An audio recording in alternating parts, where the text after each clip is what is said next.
What is going on, everyone? It's your boys, Nick and Sam, back with another episode of Fireside Yankees today. And I guess, since this episode will be coming out on Friday the 20th, it'll be, by at this point, late news, but Aroldis Chapman is headed to Kansas City. The Royals decided they got their guy, and they are bringing in the one, the only fireball flamethrower pitcher that has no control and doesn't care about baseball, Aroldis Chapman. Sam, before we dive into today's episode, which isn't even related to Aroldis, what are your thoughts on Chapman to the Royals? You know, we're talking about a fireballing guy who, took down in 92 last year. It really got depressing for him. And, I really tried to root for him for a really long time because I really liked his uptick in velo. Like, he was just so fun for him 102, but it got to a point where he was just so bad, like, I just couldn't even do it anymore. Not to mention he's also, like, a horrible human being. And with the Kansas City Royals, I'm really just not sure what they're doing. They had the fourth lowest bullpen ERA of any team in baseball last year at 4.76. I don't think bringing in a washed-up Aroldis Chapman is really going to help you with that one. So it's an interesting signing. I am very happy that he is out of the Bronx and we don't have to, go through those heart palpitations of him pitching in a game under the pinstripes. But, yeah, no, I'm good. I'm glad that we were able to get that one off our chest before we move into this one. Yeah, I'm very happy that he's not coming back. You said it best. Thank God there's no world where he just lasts all free agency and the Yankees are like, we need another lefty. Thank God they didn't do it. We need a lefty. I'm just glad he's gone. Thank God it's not Chapman, Yeah, any other lefty, go for it. Could not care less who it is. In fact, bring me and I'll learn how to pitch lefty over Aroldis Chapman. But today's episode is not about Aroldis. We just had to talk about that because who doesn't want to dig on Aroldis Chapman? Today's episode is about Jose Trevino and talking about some expectations for both he and what the catcher position could look like. Recently on Fireside Yankees, Alex and Ryan did an episode on Austin Wells and how he took big steps forward defensively to kind of help round out his overall prospect build. We know he's an incredible bat. A lot of people still profile him as a DH, but he's one of the guys that could be a potential backup here this season even, and going forward, he could be the future starting catcher for the Yankees, assuming his defense kind of keeps up with the way he's progressing. But for starters, Jose Trevino is a very interesting player, if I'm going to be real with you. Defensively, he is a god. Like, I do not think there is a better defensive player in baseball across the diamond other than other than Jose Trevino. Aroldis Chapman. Oh, God. Rent free in your head right now. I know, dude. Aroldis, he can't escape him. He's like the voices in my head. I know. But Trevino, what are your expectations for him this season? Last year, we got him for Albert Abreu before the season started because we were going to have to cut Abreu because he had no more minor league options, or DFA him and then try to bring him back on a minor league deal.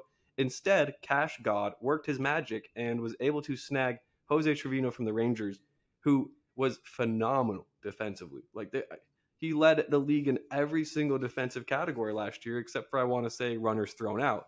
But we know that doesn't really mean much at the end of the day.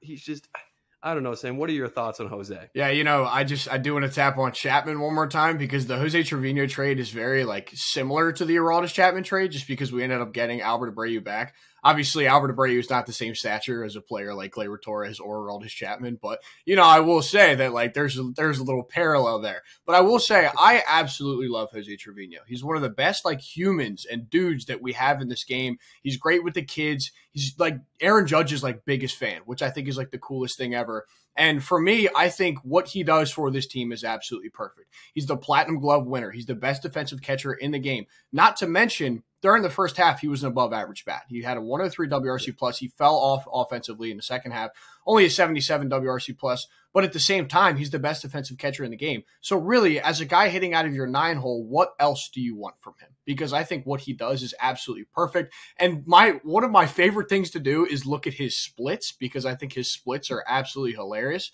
So his splits, 103 WRC+ plus that I just mentioned in the first half and then 77 in the second half. But if you look at him against righties, he has a 153 WRC+ plus against righties, Nick, which is insane. It's a limited sample size, or against lefties, I'm sorry.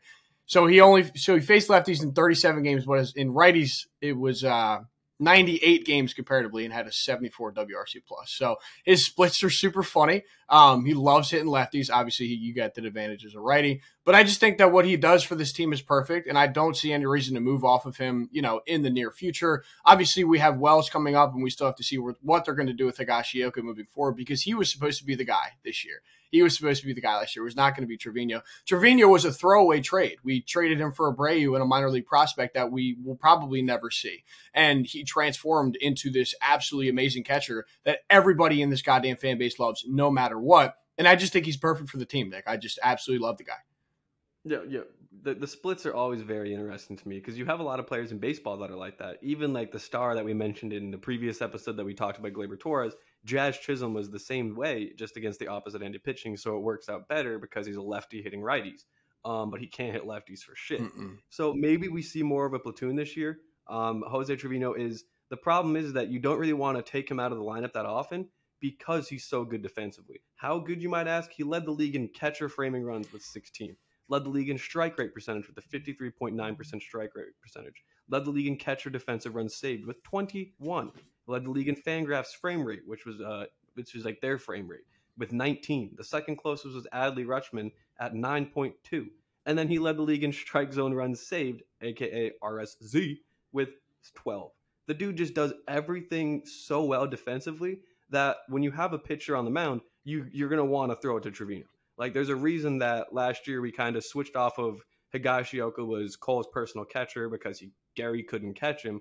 And now it's like, all right, everyone in baseball, or everyone on the Yankees rotation, not everyone. Well, everyone in baseball probably wants to throw to Trevi, but everyone in the Yankees rotation wants to throw to Trevino because he's so good.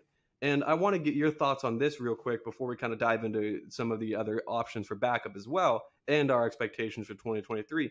Do you think Trevino is still going to be able to manage once we get that automated strike zone in the majors in the next 2 seasons or so, when it's like fully probably ushered in? Or do you think he's going to lose some value? It's an interesting question when you really think about it, because realistically, the poor defensive catchers kind of gain value because at that point it's not going to matter because it's literally just going to be a robot back there. So framing is not going to mean jack shit. It literally won't mean anything. It's literally just going to be what we see on the TV with the box. And, when the ball goes in, we see 98 right in the middle of the strike zone. So that's how it's going to be for the umpire now. But yeah, I mean, you kind of hit it spot on. It's like that's a player that's going to lose value. And I think that any, defensive catcher, like a guy like Omar Narvaez, who just signed for the New York Mets, one of the better defensive catchers in the league, but cannot hit for shit, he's going to lose value because at that point his defense doesn't matter.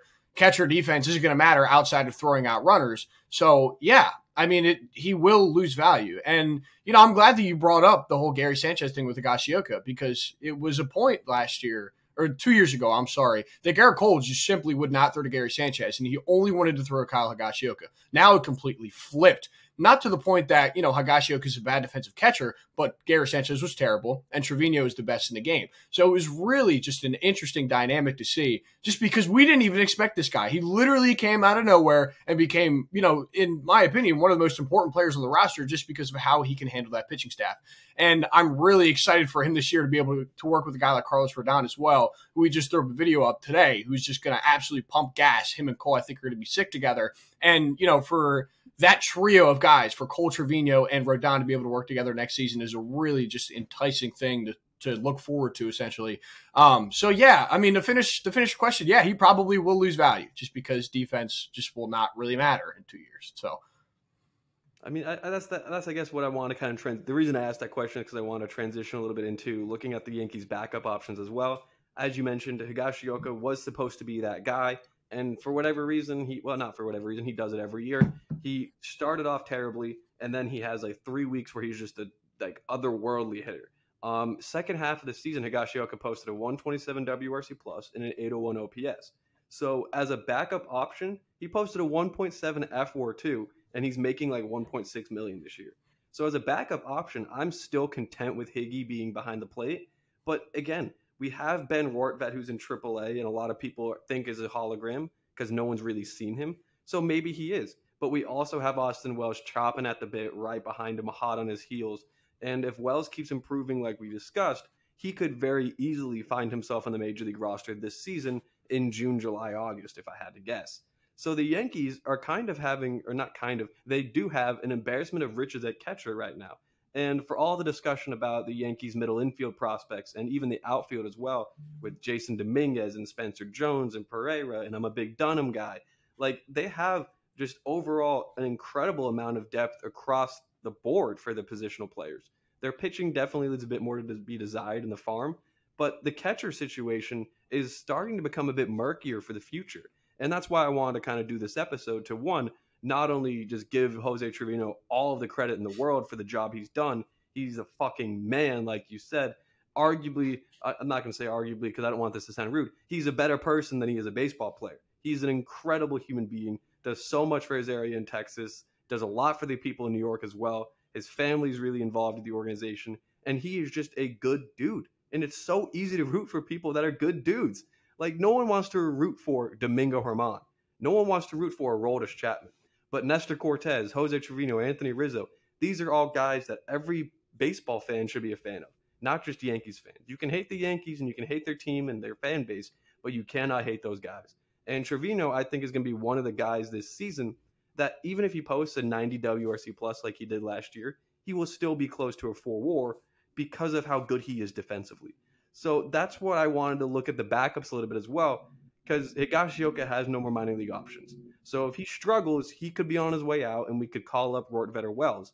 But this is what I want to ask you. If Higashioka struggles to get out of the gate again, like he did last year and like he's done in the past, do you cut him, or do you just say, fuck it, we're going to ride with you because of what he did last season in the second half? I mean, it depends on really what the status of the two other guys is, right? If you're, able to bring up Wells and Rortvedt or Rove or however you say his name. You say Rortvedt? Yeah, I don't even know, dude. That dude is busk. Like, that is a big-ass dude. But really, it depends on, like, what your status is on bringing up those guys. I know Kyle Higashioka has, this tremendous stretch of when he just goes absolutely ballistic in spring training, because he does go nuts. I want to say he had like 5 home runs in spring training last year, which like didn't make any sense. And everyone was like, "Oh, we got a catcher for the future." When he came out, went like 0 for 21 in his first. Yeah, I think he had more home runs than Bryce Harper did. No, he did. Yeah, it was it was nuts.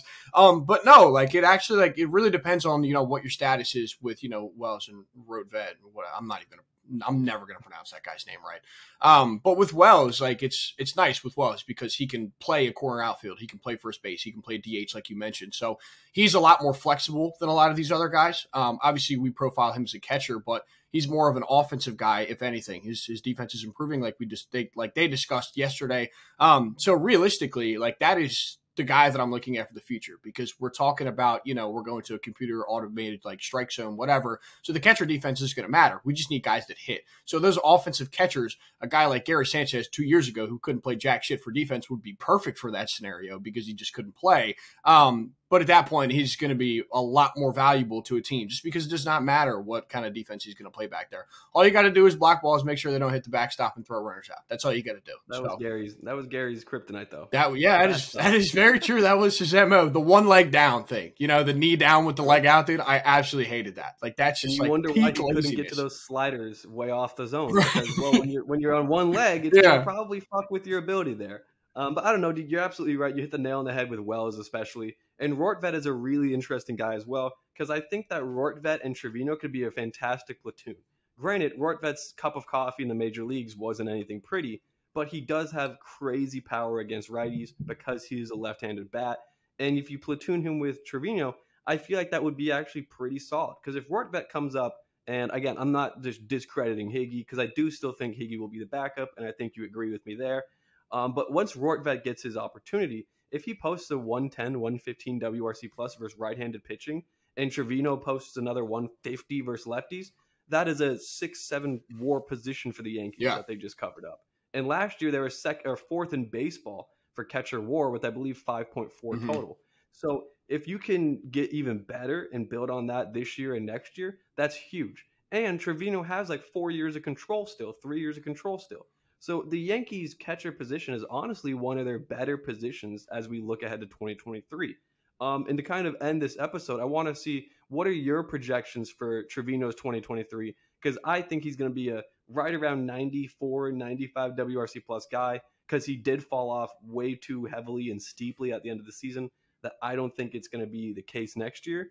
And he's going to start the year as the starting catcher. So he'll be able to accrue even more value than he did this season. Like, I think Trevino is going to be like a 4.5 F4 catcher. Yeah. Which is insane to think we got him for a DFA candidate in Albert Abreu.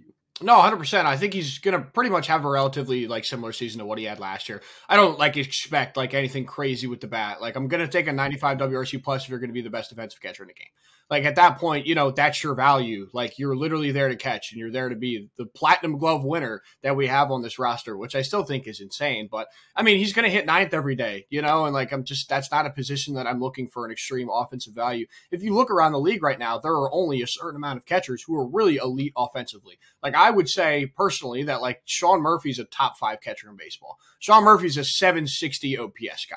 Like, he's not that great with the stick. Like, he's above average, but he's not like incredible. He's not a slugger, but he's top 5 in his position just because that's like he brings like some sort of offensive value, But I think Trevino's, yeah, exactly. Like, yeah, like I love JT's sick. I love Adley. Like, even Kirk kind of fell off a cliff second half, but like he was really good first half. So, and it's sad again, another Blue Jay, Danny Jansen. Danny Jansen's sick. Like, that catching platoon is unreal. Dude, a Danny Jansen, Jose Trevino platoon. Oh my god, dude! Both sides of the plate. I hope Cashman's listening to this. I do too. Brian, Brian, what's up, buddy?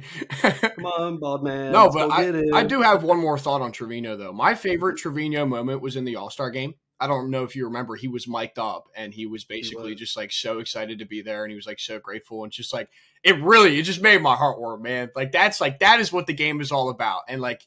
It just made me so happy for that guy because he legit, like, he felt like that. He felt that he made it. I think he got a hit too, which is like the coolest thing ever. I think he did like, too. And he got to catch Nestor. Yeah. Awesome. It was the coolest moment ever, dude. So for us as Yankees fans, it was sick. It was sick. I think they had 3 Yankees mic'd up in that game. Maybe no, 4 because they had Stanton and Judge in the outfield in the first inning too. Yeah. Everyone knows what sells, and that's New York. It was Yankees fun this year. It was so fun this year because they had like 8 guys. The MLB All-Star Game is the best All-Star game of every league in North America. And I think that's pretty – like, I like the NBA All-Star game. It's fun. I like the skills challenge and stuff. The Pro Bowl just doesn't fucking exist. And then I like hockey, but again, kind of similar thing with the hockey All-Star game where it's like, does anyone really watch the NHL All-Star game? I don't know. The MLB All-Star game is like competitive. Game, yeah. Like, it's actually competitive. Players. Yeah. Yeah, they try. Yeah. They care. Mm-hmm. Like, even in the Futures games, you got Jason Dominguez going deep, 440 center. Like – the Yankees, dude, the Yankees are all over the place, baby. Yankees faithful, too, come out and support their boys regardless of where the All-Star game is, too. Like, you got to love it. So it's like Trevino, even the backup catchers, I think the Yankees have one of the best catching groups in baseball. Absolutely. Like, I think the Blue Jays are probably better, and the Orioles solely because of how much value. James McCann. Oh, God. That was their big get. James McCann and Adam Frazier. That was their offseason. Woo! Oh, and Kyle Gibson. Michael Givens. Okay. Michael Givens, dude. What a fool Michael Givens is. I cannot believe that. Well, not even Michael Givens, I guess. What a fool the Orioles are for having played that so poorly back in the day. Exactly. Where they just refused to trade Brad Brock, refused to trade O'Day, refused to trade Givens. And now we're kind of seeing something similar, I feel Full circle. Where, if the Orioles struggled this year, and you're not looking to move like Dylan Tate or Felix Bautista, what are you guys doing? Because at the end of the day, no matter how good of a bullpen arm you are, for a team that's not competitive or a team that's rebuilding, you don't want to hang on to relievers. Those are the arguably easiest position to get some production out of through your internal system, because you can just find a starting pitcher that can't go long and just put him in the bullpen. Or find a guy that throws 100 miles an hour in the international signing and put him in the bullpen. Mm-hmm. So I think the Orioles are – I know this is kind of transitioned over the Orioles because they're talking about Adley and now the bullpen. But I think the Orioles are going to have this is a very interesting season for the Orioles. Mm-hmm. If they're bad, you're going to see a lot of guys move. We've talked a ton about Santander. He could be a guy moved, and then another couple of options. But going back to the Yankees, this catcher group, coming back full circle, Jesus, this catcher group is, in my opinion, probably the best catcher group we've had in the Yankees since we had Jorge Posada and co there. Would you agree with me there? No, 100%. Yeah, you're spot on. Like, without a doubt. I mean, like, even the depth that we're talking about. Like, we're talking about guys in the minor leagues, and it's an elite catching group for sure. And you're led by the Platinum Glove winner. I've said that about 5 times, but here we go. I gotta shoot that shit out there because he's so sick, so sick. Big fan. Well, everyone that watched this episode, I hope you guys are also huge Trevino fans. And if you're not, go ahead and reevaluate your life and what you really do believe in. Because if you don't believe in Trevino, you don't believe in us. Ooh, yeah, you don't believe in us. You don't believe in anything at that point. Yep. Because Trevino is the easiest guy to believe in. 100%. We're big fans of his. We do believe he's going to have a great year this year. And again, you don't need him, like you said, to be a 740 OPS, 730 OPS catcher. If he posts a 700 OPS, Jose Trevino will be the most valuable catcher in baseball, not named Adley Rutschman. And I think that is just incredible value. Again, tip of the proverbial cap to fucking Brian Cashman for doing that. One of his best moves. And I think it was maybe you that had mentioned this, or maybe it was Ryan that had mentioned this as we round off this episode here with this. Brian Cashman, some of his best moves are moves I feel like he wasn't anticipating being great moves. Like this move for Trevino, I don't think he thought Trevino was going to be a platinum award-winning catcher. But he's backup catcher. So he's backup catcher. Because we were like, Higgy was going to be the starter. It was not going to be Trevino. That's why, like, because like it legit like took a month for him to take over that role, and like obviously he did eventually, but like we walked into the season with Higashioka like as our catcher, like that was 100%. People were high on Higgy, very high on Higgy. Our own Ryan Garcia ASM was very high on Kyle Higashioka. Thought he was gonna be one of the best catchers in baseball. But regardless, everyone, hope you enjoyed this episode. Leave a like, leave a comment, make sure to subscribe. Of course, we just crossed 4K, so thank you. We're growing a ton. We're gonna be at 5K in no time. That's the damn promise. And this season's going to be such an exciting season, dude. Such a good year. So with Fireside Yankees, I'm Nick. That's Sam. And peace. Later. Adios.